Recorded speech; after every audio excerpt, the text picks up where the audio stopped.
So, there's this friend of mine who always avoids paying for meals. Every time we go out, she conveniently leaves without paying, and I end up covering the bill all the time. Once, she invited me to a hotel and suddenly told me to pay $1,500 for our stay. I was confused and asked her what she was talking about. She insisted that I should foot the bill for our lodging, which seemed completely unreasonable. I'm still shocked, but I've decided it's time to make her face reality. I'm Michelle, a 45-year-old office worker. I live with my husband of 18 years, our daughter in middle school, and our son in elementary school. Since both my husband and I work, we share household chores. Whoever has some free time does the dishes, and we work together to manage our daily lives. My husband is really involved with our kids, driving our daughter to sports activities and playing catch with our son. He's an awesome dad, and I feel fortunate to spend time with such a caring husband and adorable children. One day, someone disrupted my peaceful routine. While I was taking out the trash in the morning, my neighbor and fellow mom Susan asked if I wanted to go for coffee sometime. I hesitantly replied, "Coffee, really?" She explained that there's a new trendy cafe nearby with delicious Korean bread, and she thought we could go together. Although I wasn't too excited, I agreed to go on Saturday. Susan, who hadn't spoken much before, seemed really enthusiastic. I was initially planning to decline because I prefer spending my weekends with my family after a busy week of work, house chores, and taking care of the kids. However, Susan knew my children's schedules and mentioned that on Saturday, my daughter has sports and my son has plans with friends. Surprised, I asked her how she knew, and she cheerfully shared that she heard it from David, who is in the same sports activities as my daughter, and my son mentioned his plans. Feeling a bit pressured by Susan's good mood and information about my kids' plans, I reluctantly agreed to go to the cafe on Saturday. She left after setting the date and meeting place, and I found myself committed to our coffee outing. On Saturday, I was feeling a bit down because I had worked extra hours. We were supposed to meet at the station, but Susan was late, and she didn't apologize. Even when we reached the cafe, there was a long line, mostly of young people. I suggested going to another place, but Susan insisted on waiting because she really wanted to try the bread there. After an hour of waiting, we finally got a seat. Susan, feeling tired, commented that I should have gotten the drinks while we waited. I apologized, and despite my frustration, I smiled. The bread she recommended was indeed delicious, and I thought about bringing my family next time. As we were about to leave, Susan suddenly needed to use the restroom. I waited for 5 more minutes, feeling the stares of people waiting, and ended up paying the bill. After another 10 minutes outside, Susan came out, saying her stomach hurt a little. I asked about her condition, but she said she was fine and walked ahead of me. Trying to talk, Susan cut me off and insisted I choose a drink. Even when I declined, she pushed me to pick something. I chose tea, and she said it's on her, looking satisfied. I thanked her, but I couldn't help feeling uneasy. I wondered if she thought this covered the cost of coffee and bread. I didn't feel comfortable asking her to pay directly. As we arrived at the station, Susan quickly went home, saying she had something to do. After that, every time Susan invited me for tea, she never paid for it. Not only that, she kept asking about my family's activities from other people. On weekends, she left her kids with her in-laws and went out with friends, hardly being at home. Recently, she even left her kids with us to go out drinking on weekday nights. She checked when we would be home, brought her child before dinner, and said, "Take care of my child too." The kid enjoyed eating with us, but it was a burden for the adults. I asked if her husband was home, and she mentioned he's often on business trips. I wish she would at least contribute to the cost of food, considering we already have 2 grown children. But Susan just said, "It doesn't make much difference with just 2 more and left." Any homemaker would understand the financial strain. It's been a month since we started living this way, and the kids are on summer vacation. On the way home, Susan invited us to go out with our families. I was unsure because my husband had been approached by her earlier. Since Susan's husband would be home, she invited us during the holiday. I hesitated, thinking if it's with the family and her husband is there, it should be fine. My husband mentioned it to the kids, and they seemed excited. We agreed, and Susan and I decided on the time and place. On the day of the outing, her husband couldn't make it due to a sudden business trip. It would be just Susan and her 2 children. We followed behind in our own car to a rental campground with cottages, planning to stay overnight. While we prepared the barbecue, the kids were already playing. Once everything was ready, we started grilling the meat. We ordered food for 10 people, including 2 extra servings since Susan's husband couldn't make it. We ended up with 3 extra servings, and I was worried it might be too much. Breakfast is always the kids' favorite, but during summer break, figuring out lunch and dinner can be a bit of a hassle. Today, we decided to keep it simple by just grilling meat. While my husband and I were busy preparing and grilling meat, Susan just sat there, not doing anything, with a calm look on her face. She mentioned that we need to watch the kids properly, but she only watched them from a distance. When I called the children to eat, she grabbed some meat, saying, "Wow, that looks delicious." We were surprised, and Susan suddenly realized, "Oh, is this for the children?" I wanted to give it to the kids first, but since we were grilling more, I thought it would be okay. The kids looked disappointed, expecting an apology from Susan, but she just laughed and said, "You better eat quickly, or I'll eat it all up." My husband and kids were shocked.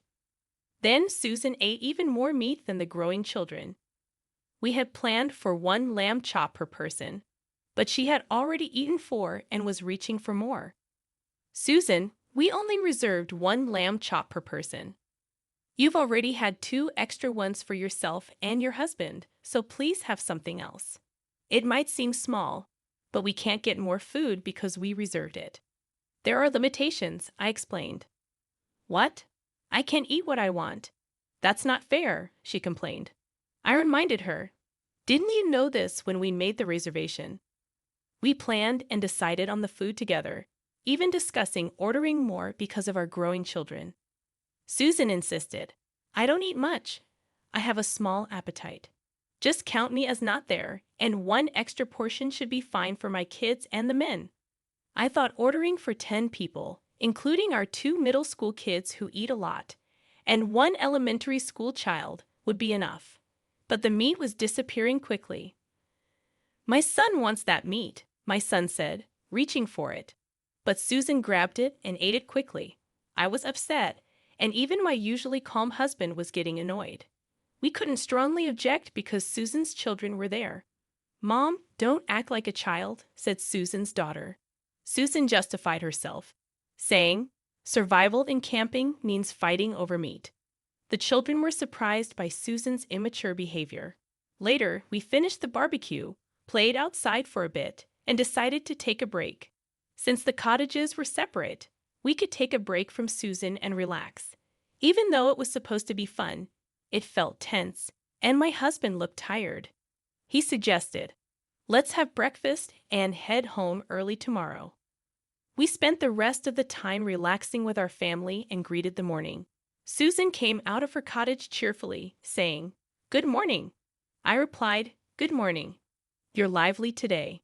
She said, "Of course." I ate a lot, relaxed, and had a great time.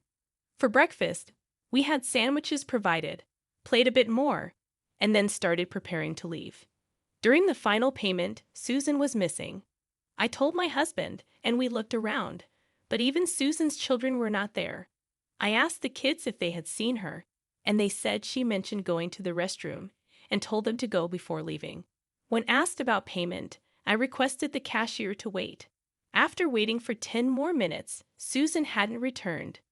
I went to check the restroom, but Susan and her kids were gone, and her car, which was supposed to be parked nearby, was missing too. What? My husband was surprised. It looked like Susan and her family had already left. I couldn't believe it. I was about to explode with anger. Inviting us and then leaving without paying was infuriating. The total cost of everything, including camping equipment, cottage stay, drinks, meat, and more, was nearly $900. Susan knew the approximate amount during the reservation, and she insisted on this place, which only allowed on-site payment. It seemed like a planned act now. We decided to go straight to Susan's house. "Susan, please open the door." After ringing the doorbell many times, Susan reluctantly opened it. "Susan, why did you leave without telling us?" I asked. "Huh? Didn't I say I was leaving?" She acted like she didn't know.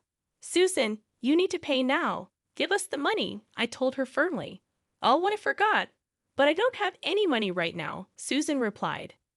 "We agreed on the amount beforehand, right? You set the budget." I hadn't mentioned it earlier, but I couldn't stay quiet any longer. However, she kept saying she had no money, so I asked, "What happened? You bought something you wanted before the camping trip. Look," she said, laughing and showing off her purchase. "So you didn't have money during the camping trip?" I asked, getting a bit annoyed but still questioning her. "Yeah, I didn't have it when I reserved. So what?" I was fed up with Susan, who kept laughing without feeling sorry at all.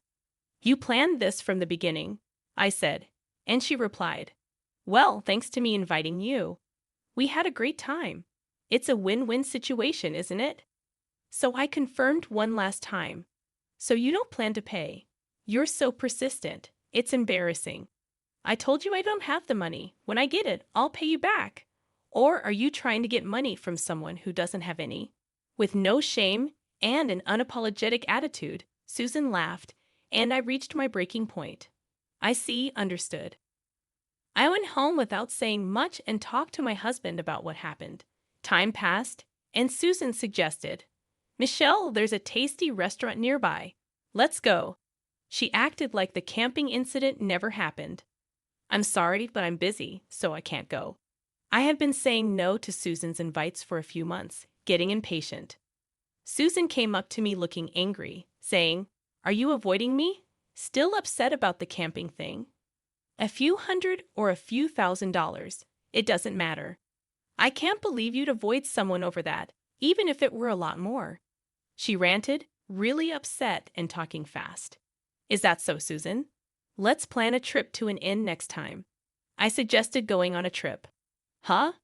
Oh, sure, you planned it. In that case, I'll have to check with my family." Susan became cheerful.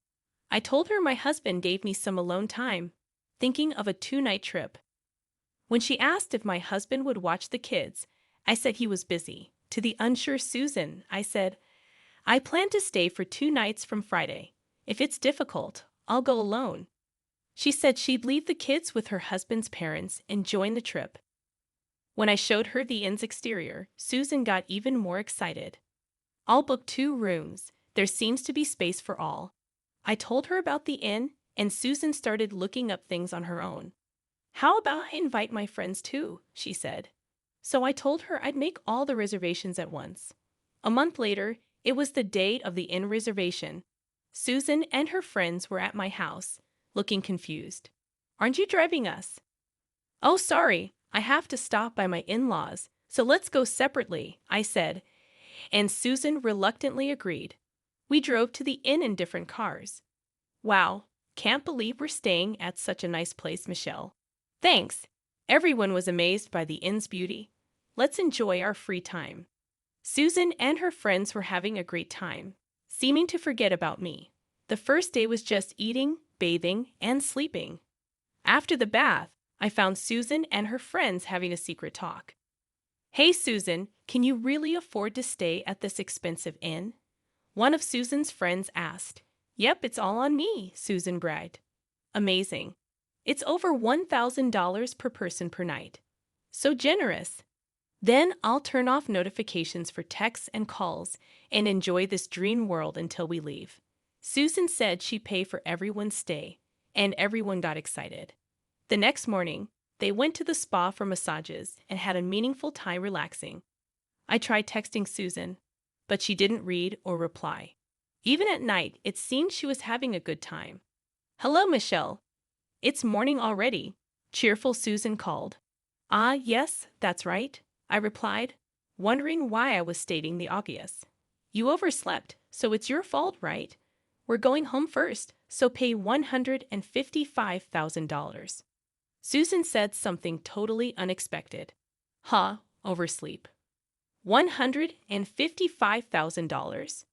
What are you talking about? I didn't understand what she meant. The person who comes last usually pays, right? Susan said. So I said, yeah, but I'm already home. Didn't you see my text? I had messaged Susan that I was going home. Oh, I wouldn't be looking at my phone in such an amazing place. I explained the situation to Susan. I went home on the second night because my mother-in-law wasn't feeling well. Originally, I was just picking up the kids and my husband, who were playing. But since my mother-in-law wasn't well, I left early. Why didn't you say something? Susan was angry. I told her my husband contacted me late, so I texted her. She asked about the bill, thinking I was avoiding paying my share. I reassured her, don't worry, I already paid. All right, that's fine then. We just have to return the keys at the front desk and go home, Susan said, her tone calming down. Well, yes, since it's on-site payment, stop by the front desk. My part has been deducted. If the front desk did everything right, there shouldn't be a problem, I explained. You didn't pay, right? Susan asked again. No, I paid my part before leaving, so it's okay, I replied. However, Susan's next words made me uneasy. What about our part? With this question, I was sure Susan intended to make me pay. Please pay for yourselves. I heard after the bath that Susan, you were going to pay for your friends, right? Oh well, that's... Susan stammered. You're amazing, honestly. I thought you were the worst for always disappearing when it's time to pay.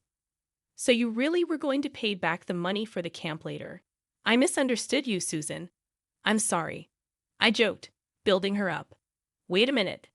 I cut off Susan's protest and said, tell me all about your wonderful time when you get back. See you later, and I hung up the phone. When I got home, my husband asked, are you okay? I smiled and said, yeah, I'm fine. Susan and the others had a great time.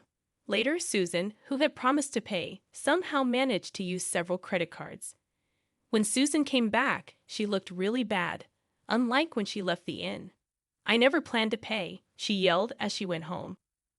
According to what the kids heard from Susan's kids, her husband, back from a business trip, scolded her a lot. You have to earn and pay that big amount of $155,000 yourself, he said.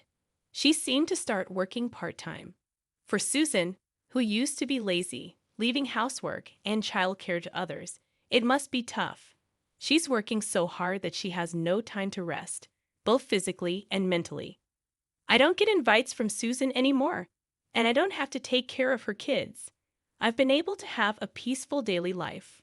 On holidays, I can spend time happily with my family, and that makes me very happy.